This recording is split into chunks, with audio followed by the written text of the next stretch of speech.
8 लड़के हैं जो इस्लाम कबूल करना चाहते हैं और 15 लड़कियां हैं। आज ऐसा है कि जैसा कि आप तमाम लोगों को मालूम है कि पिछले 2 साल से हमने अपने यहाँ ये पाबंदी लगाई हुई थी कि कोई लालच के लिए अगर इस्लाम कबूल करता है या इश्क में आके इस्लाम कबूल करना चाहता है किसी लड़की की मोहब्बत में या किसी लड़के की मोहब्बत में, तो ऐसे लोगों को तवज्जो नहीं दी जाएगी और उनको मुसलमान बनने की इजाज़त नहीं दी जाएगी। लेकिन पिछले काफ़ी दिनों से मुसलसल दबाव पड़ रहा है, क्योंकि बहुत से ऐसे लड़के और लड़कियां हैं जो साथ काम करने की वजह से या साथ पढ़ने की वजह से जिनके आपस में रिलेशन बन गए हैं, कई जगह लिव इन में लोग रह भी रहे हैं, तो अगरचे कानूनन लिव इन में रहने वाले जो वयस्क हैं उनको कानूनी इजाज़त है, लेकिन हिंदुस्तान का कोई भी मज़हब इसकी इजाज़त नहीं देता है।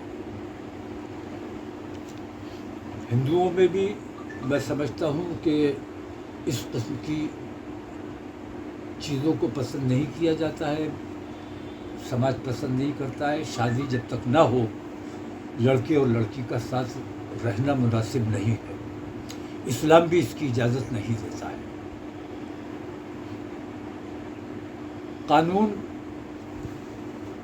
में जैसे लेस्बियन की खुली छूट है, गे की खुली छूट है, लेकिन हिंदुस्तानी सभ्यता, हिंदुस्तानी संस्कार इसकी इजाज़त नहीं देते हैं। लेकिन कानून के आगे कानून का पालन करना, कानून की हिफाजत करना, ये हम लोगों की जिम्मेदारी भी है। तो पिछले कुछ दिन से दबाव मुझ पर ज़्यादा बढ़ गया। मेरे पास इस वक्त 23 एप्लीकेशंस हैं, इनमें 8 लड़के हैं जो इस्लाम कबूल करना चाहते हैं और 15 लड़कियां हैं, और इन्होंने अपने रिश्ते पहले से तय किए हुए हैं, तमाम के तमाम बालिग हैं। हमने ज़िला प्रशासन से परमिशन मांगी है। आने वाली 21 तारीख को खलील हायर सेकेंडरी स्कूल में हम पहले चरण में 5 जोड़े हमने मुंतखब किए हैं। उन लोगों का धर्म परिवर्तन तो तकरीबन उनका पहले से है, आपस में वो कर चुके हैं। तो धर्म परिवर्तन की जो प्रक्रिया है वो पूरी की जाएगी और उनका बाकायदा निकाह होगा, सामूहिक निकाह जिसे कहा जाता है, सामूहिक विवाह। तो 21 तारीख को 11 बजे ये कार्यक्रम रखा गया है। ज़िला प्रशासन को इत्तला दे दी गई है, लेकिन उन्होंने अभी तक परमिशन के हवाले से कोई जवाब नहीं दिया है। और मैं ये समझता हूँ कि कोई गैर कानूनी काम हम करने नहीं जा रहे हैं। व्यस्त तमाम लोगों को, बालिग तमाम लोगों को अपने मज़हब का और अपने मामलात का फैसला करने का इख्तियार है। तो इन 5 लोगों में एक तो क्या सोचा है? क्या है इसमें? नहीं, सवाल ये जो सामूहिक तौर पर धर्म परिवर्तन बात आई है निकल वो नहीं, धर्म परिवर्तन तो तकरीबन उनका हो चुका है पहले ही जी, आपस में रह भी रहे हैं जी। लेकिन हम ये चाहते हैं कि ये आपस में जो रहना है ये न हिंदू धर्म में इसकी मान्यता है न इस्लाम में इसकी मान्यता है।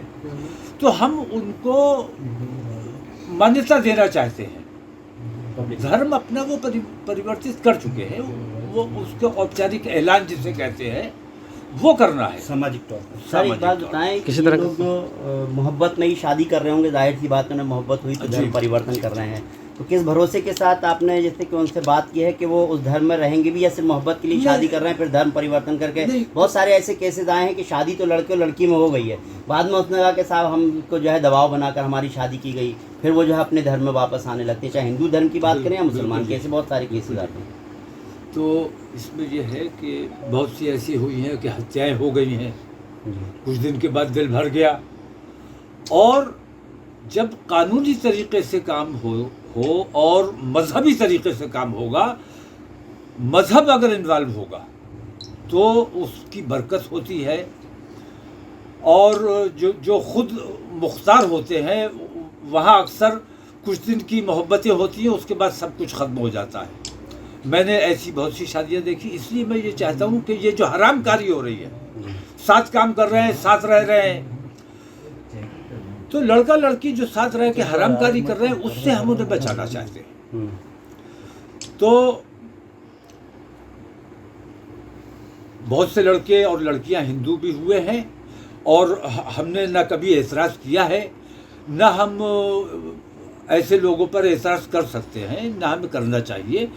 और ऐसे जो मुसलमान होना चाहते हैं उन पर भी किसी को एतराज़ नहीं होना चाहिए, क्योंकि हम बेहयाई और बेशर्मी से बचाना चाहते हैं लोगों को। साथ फेरे होने चाहिए, बाकायदा हिंदू धर्म के रीति रिवाज के साथ होना चाहिए, वो शादी मान्य है। और बाकायदा निकाह होना चाहिए, वो शादी मान्य है। बाकी ये जो खुद मुख्तारी वाला मामला है ये कतई दुरुस्त नहीं है। लिव इन किसी भी हालत में बर्दाश्त नहीं किया जाएगा। पाठक जी, इत्तेहाद मिल्लत काउंसिल के अध्यक्ष हैं मौलाना तौकीर रज़ा, उन्होंने ये ऐलान किया है कि वो 23 हिंदू जोड़ों का जो है विवाह कराएंगे और उनका धर्म परिवर्तन कराएंगे। तो क्या कहेंगे इस मुद्दे पे?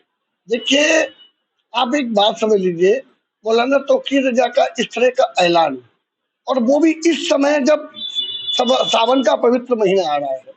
आप एक बात समझिए, कई ऐसे बच्चे हैं जो स्वेच्छा से विवाह कर लेते हैं, वो चाहे वो हिंदू हो चाहे मुस्लिम हो, और कहीं कोई विवाह करके वो किसी धर्म में परिवर्तित होता है, वो एक अलग बात है। परंतु एक व्यक्ति विशेष द्वारा इस तरह की चेतावनी देना कि हम 23 जोड़ों को विवाह करा के उनका धर्म परिवर्तन कराएंगे, ये तो खुली जाती है। मैं माननीय मुख्यमंत्री योगी आदित्यनाथ जी से आग्रह करूंगा, ऐसे व्यक्ति के खिलाफ कानूनी कार्रवाई की जानी चाहिए और ऐसे आयोजन का किसी भी तरह से परमिशन नहीं दी जाए, ऐसी जिला प्रशासन से मैं निवेदन करूंगा। साथ ही उन बच्चों से भी कहूंगा जो इस तरह के कृत्य करने जा रहे हैं कि कहीं न कहीं अपने भविष्य के लिए एक खाई खोद रहे हैं। और मौलाना तौकीर जैसे लोग जो ये कहते हैं, इससे ये साबित होता है कि वो लोग, इन्होंने अपने व्यक्तियों को छोड़कर ऐसे व्यक्तियों को मोटिवेट किया है, ऐसे लड़कों को छोड़ा है जो इस तरह से लड़कियों को बताएं और इस तरह के कृत्य करें। इससे साबित होता है, इस बात को बयान देने से तौकीर रज़ा ने साबित कर दिया कि वो स्वयं कर रहे हैं इस तरह के कृत्य। तो जिस तरह से अभी एक मौलाना पे कार्रवाई हुई, माननीय मुख्यमंत्री योगी आदित्यनाथ जी से कहता हूँ तौकीर रज़ा के खिलाफ भी उसी तरह का कार्रवाई होनी चाहिए, क्योंकि इसने स्वयं डरा धमकाकर अपने आदमी जोड़कर ऐसे हिंदू लड़कियों के लिए बरगलाया है और उस तरह से 23 जोड़ों की अनुमति मांग रहे हैं। ना तो ऐसी अनुमति देनी चाहिए और ऐसे लोगों के खिलाफ कठोर से कठोर कार्रवाई की जानी चाहिए। पंडित जी, आपसे जानना चाहेंगे किस तरीके से आप तमाम लोगों का धर्म परिवर्तन करवाते हैं, तमाम लोगों की घर वापसी करवाते हैं, लोगों की शादी करवाते हैं, और ऐसे में अब मौलाना तौकीर रज़ा ने ऐलान किया है कि वो कई लोगों का सामूहिक विवाह करवाएंगे, निकाह करवाएंगे, उनका धर्म परिवर्तन करवाएंगे, कलमा पढ़वाएंगे, क्या कहेंगे? ये 2010 में दंगा कराने का मास्टरमाइंड है और इसकी आईएमसी जो पार्टी है उन्हीं लोगों ने दंगा कराया था। और पता नहीं क्यों तुष्टीकरण के चलते बसपा सपा से लेकर सभी इसका तुष्टीकरण करते रहे और इस पर कोई कार्रवाई उस समय भी नहीं हुई। और आज हमारे परम पूजनीय गौरव पीठाधीश्वर यशस्वी मुख्यमंत्री उत्तर प्रदेश के मुख्यमंत्री योगी आदित्यनाथ जी की सरकार है, फिर बड़ा आश्चर्य होता है कि इतना बड़ा दंगाई जो ऐलान करके चैलेंज कर रहा है शासन प्रशासन को और एक दंगा भड़काने का प्रयास कर रहा है, इसके विरुद्ध कोई कार्रवाई नहीं हो पा रही है। और ये पूरा सावन के पवित्र माह में ऐसा घिनौनी बातें करके और दंगा भड़काने के प्रयास में लगा हुआ है, इस पर सख्त से सख्त कार्रवाई हो, इसे जेल में डाला जाए और पुराने केस इसकी जांच की जाए। ये निश्चित रूप से एक प्रकार से आतताई और आतंकवादी किसी कम नहीं निकलेगा। जी, आपसे जानना चाहेंगे, आप भी तमाम लोगों की गर्भवती कराते हैं, शादियां कराते हैं, तो आप किस तरीके से, कभी मैंने नहीं सुना कि आपने कोई ऐलान किया हो। आज तक कभी कोई ऐलान नहीं किया और ना ही किसी को कोई लोभ प्रलोभन की बात आई। तो मैं तो खुद एक गरीब आदमी हूँ, अपना परिवार अपने बच्चों का पेट पालन जैसे तैसे करता हूँ, और तो प्रलोभन में किसी को लोभ लालच कहाँ से दे सकता हूँ। मैं तो और उल्टा जो मेरे पास आते हैं उनसे दक्षिणा लेता हूँ और वो खुशी खुशी दक्षिणा देके जाते हैं। मुझे पता नहीं होता कि कब कौन आने वाला है। मेरे पास तो फोन आता है कि गुरुजी इस तरीके से हम भटकते फिर रहे हैं, परेशान हैं और हमने सुना है कि आप जो है हमारी समस्या का निराकरण करा सकते हैं, हम आ जाएं आपकी शरण में, हमारा काम करा दीजिए। तो हम उन्हें बता देते हैं भाई कि आपका खर्चा आएगा, इसमें 2-4 हजार रुपए जो भी दक्षिणा भी देनी पड़ेगी, आपको कागजी कार्रवाई होगी, परमिशन लेनी पड़ेगी प्रशासन से। माननीय जिलाधिकारी महोदय को लड़की की तरफ से घर वापसी के लिए प्रार्थना पत्र भी प्रेषित किए जाते हैं और तमाम कानूनी कार्रवाई, विधिक कार्रवाई के उपरांत जो विधिक सलाहकार हैं हमारे संगठन के, उनके द्वारा जब अनुमोदित किया जाता है तब जाकर के हम शादी करा देते हैं। कोई ऐलान नहीं करते और हमें पता भी नहीं होता कौन कब आ जाता है हमारे पास शादी के लिए। लगभग 512 जोड़े हमारे पास अब तक आ चुके हैं, हल्के हल्के करके, एक एक दो दो करके, जिसमें काफी संख्या में 3 तलाक पीड़िता लड़कियां भी रही हैं और उन्होंने अपना धर्म परिवर्तन कर घर वापसी की है और वो खुशी है। मैं एक चीज जानना चाहता हूँ मौलाना, इस तौकी रजा फसादी से, यानी कहने का मतलब दंगाई से, स्पष्ट रूप से दंगाई है। प्रत्येक एक बच्चा जानता है कि 2010 का दंगा इसने कराया और फिर ये दंगा कराना चाहता है। मैं जानना चाहता हूँ कि इस्लाम में किसी को कन्वर्ट करा के ये कौन सा उनको सदगति दे रहा है, कौन सा उनको ऊंची पदवी दे पा रहा है? हम जिस नरक से उन लड़कियों को निकालते हैं, कभी उन लड़कियों की व्यथा इसने सुनी? कभी उन लड़कियों को दुख सुना इसने? वो कितनी बुरी तरीके से रोती हैं, चिल्लाती हैं, छत से उनको किसी को धक्का दिया जाता है, माँ बाप धक्का दे देते हैं।